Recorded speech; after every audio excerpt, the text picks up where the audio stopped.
En ce temps-là, Jésus avait donné un enseignement dans la synagogue de Capharnaüm. Beaucoup de ses disciples qui avaient entendu déclarèrent « Cette parole est rude, qui peut l'entendre ?» Jésus savait en lui-même que ses disciples récriminaient à son sujet. Il leur dit « Cela vous scandalise, et quand vous verrez le Fils de l'homme monter là où il était auparavant, c'est l'Esprit qui fait vivre, la chair n'est capable de rien.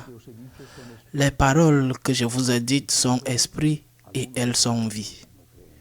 Mais il y en a parmi vous qui ne croient pas. » Jésus savait en effet depuis le commencement quels étaient ceux qui ne croyaient pas et qui était celui qui le livrerait. Il ajouta « Voilà pourquoi je vous ai dit que personne ne peut venir à moi si cela ne lui est pas donné par le Père. » À partir de ce moment, beaucoup de ses disciples s'en retournèrent et cessèrent de l'accompagner. Alors Jésus dit aux 12, « Voulez-vous partir vous aussi ?» Simon-Pierre lui répondit, « Seigneur, à qui irions-nous? Tu as les paroles de la vie éternelle. Quant à nous, nous croyons et nous savons que tu es le Saint de Dieu. » Acclamons la parole de Dieu. Écoutez ce texte tel qu'il est, perd un peu de sa force et de sa signification si nous ne savons pas ce qui a précédé, ce que Jésus avait dit auparavant, ce que la réponse scandaleuse de beaucoup de ses disciples signifiait et impliquait. De quoi parlait Jésus? Qu'est-ce qui les scandalisait? Il parlait de l'Eucharistie. Ma chair est la vraie nourriture. Mon sang est la vraie boisson. Celui qui mange ma chair et boit mon sang demeure en moi et moi en lui. Ils l'ont compris de manière littérale. Ils ont dit, eh bien, c'est du cannibalisme. De quoi parle celui-là? On ne peut pas manger de la chair humaine. Et ils ont reculé. Cette façon de parler est rude, ont-ils dit. Qui peut l'écouter? L'Eucharistie était déjà une cause de scandale. L'Eucharistie était une cause d'éloignement, de crise. Exactement la même chose qu'aujourd'hui. La même chose. Peut-être les raisons sont différentes aujourd'hui. Personne ne pense qu'il s'agit de cannibalisme.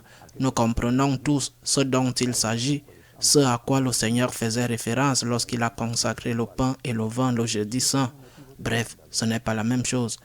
Mais il est toujours scandaleux de dire à une personne qu'elle ne peut pas recevoir la communion parce qu'elle n'est pas dans la grâce de Dieu. Parce que, par exemple, elle vit en union libre.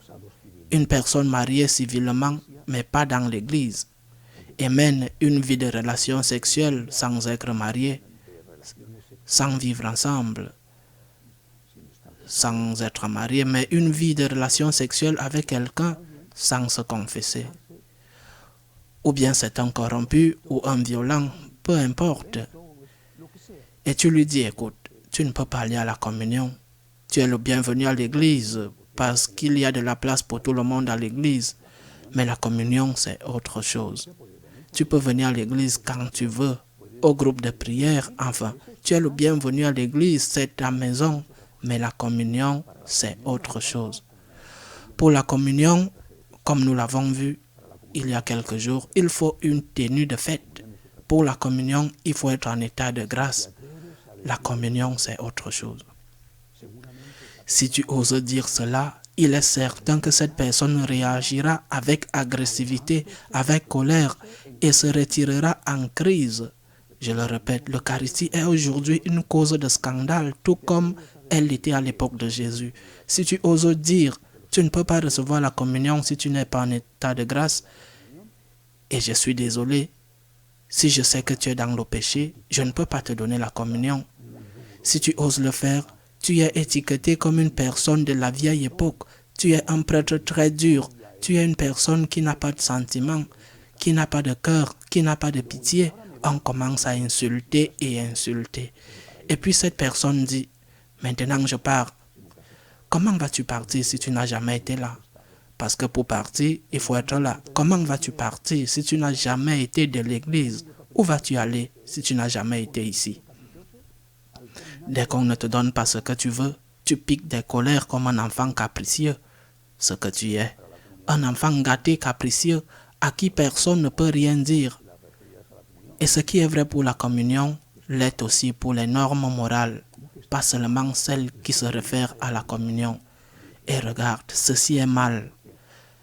Mais comment c'est mal? Mais qui est ce type pour me le dire? Je suis prêt. Non. Parce qu'il commence immédiatement à aller vers d'autres autorités ecclésiales dont je ne veux pas nommer et qui enseignent mal.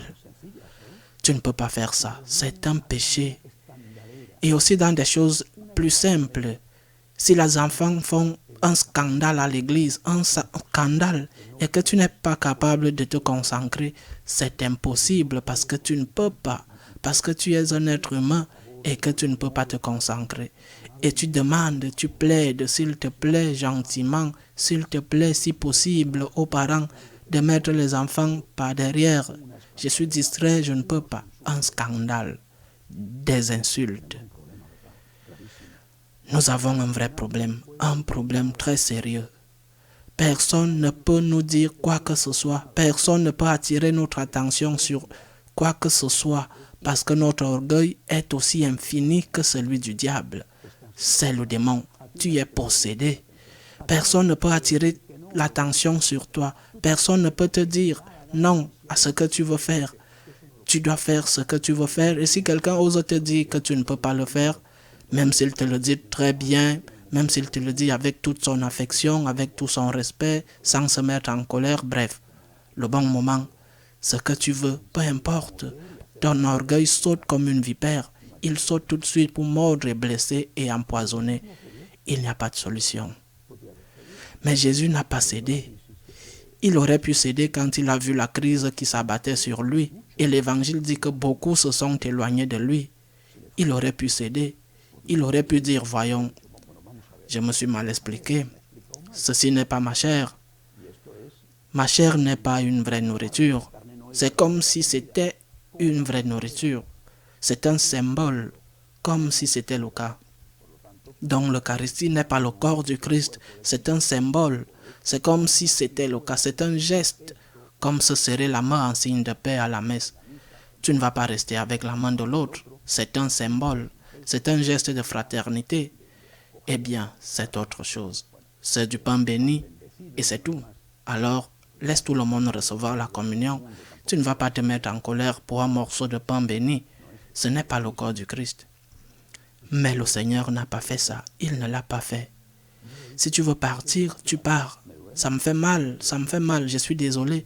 Mais si tu veux partir, tu pars. Je ne fais pas de rabais, dit le Seigneur. Je ne fais pas de rabais, je n'ai pas l'intention de diminuer ni les exigences morales, ni les exigences auxquelles nous devons croire. Je ne fais pas de rabais. Si tu veux partir, ça me fait très mal, mais tu pars. Parce que si je dois en garder quelques-uns, je vais en garder quelques-uns, mais ceux-là sont sûrs. Les autres sont toujours en suspens. Et il se tourne vers les apôtres et leur demande, « Voulez-vous partir vous aussi ?»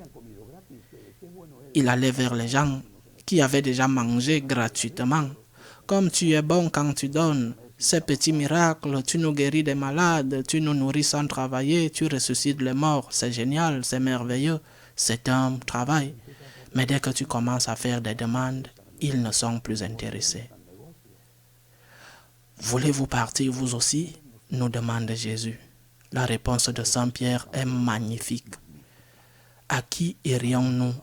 Toi seul as les paroles de la vie éternelle. » Et il ajoute, « Nous croyons et nous savons. » Ce sont deux verbes différents. Croire implique l'obscurité. Savoir implique l'expérience. Nous savons que tu es le Fils de Dieu. Nous le savons. nous en avons fait l'expérience. Nous avons fait l'expérience de la communion.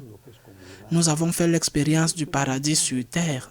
Nous avons fait l'expérience de la paix que nous avons lorsque nous sommes avec toi. Nous avons fait l'expérience du bonheur que nous avons lorsque nous faisons le bien en suivant tes enseignements. Nous avons fait l'expérience de la libération que nous avons lorsque dans une confession, tu nous pardonnes nos péchés. Nous savons et en plus, nous croyons aussi parce que parfois nous ne comprenons pas. Parfois nous ne comprenons pas pourquoi tu fais ceci ou pourquoi tu dis cela. Nous ne comprenons pas parce que cela va à l'encontre de ce que tout le monde dit. Nous ne comprenons pas que tu interdises le divorce à cette époque. Nous ne comprenons pas que tu dises que ton corps est de la vraie nourriture. Nous ne comprenons pas que ceci est mauvais. Nous ne comprenons pas, mais nous croyons. Nous croyons et nous savons où nous allons. Toi seul, Seigneur, est notre sauveur, toi seul. Aucun médecin, avec tout le respect que les médecins méritent, aucun médecin comme Jésus, aucun psychologue, avec tout le respect que méritent les psychologues, aucun psychologue comme Jésus, aucun politicien, avec le respect que les politiciens méritent, aucun politicien comme Jésus, aucun leader comme Jésus, personne. Lui seul est notre sauveur. Lui seul a donné sa vie pour nous. Seulement lui. Personne d'autre que lui est le Fils de Dieu fait homme qui meurt sur la croix pour nous ouvrir les portes du ciel.